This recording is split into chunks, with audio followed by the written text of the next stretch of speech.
Okay, at this point in time, you're thinking, what do I need to know to get started, Mrs. Johnson? So let's jump right into this grid plan to see how it works. Looking at it, you notice that it is just a weekly plan, a weekly schedule of different learning opportunities from day to day. It looks pretty overwhelming at first. There's lots of information. But remember, you only have to do 30 minutes of science each day. So you're going to think of this grid plan more like a menu where you're picking and choosing an activity each day to focus your 30 minutes of time on. So overall, the way this is set up is you will take a pre-test on Mondays and you'll end up taking the test on Fridays. So every learning opportunity you do needs to try to help you work toward being ready for that test on Fridays. So the pre-test will be given to you through Quizy.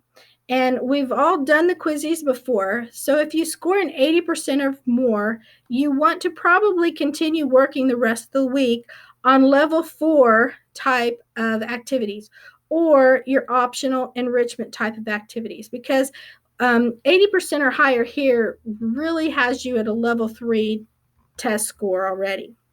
If you're below an 80% on the Quizy, then you probably want to refer to that slideshow that's posted and work through the slides and work through the videos on the slides and the information and just study it to prepare and to get stronger in the material. So throughout the rest of the week, you will want to focus on your level 3 types of activities that are posted.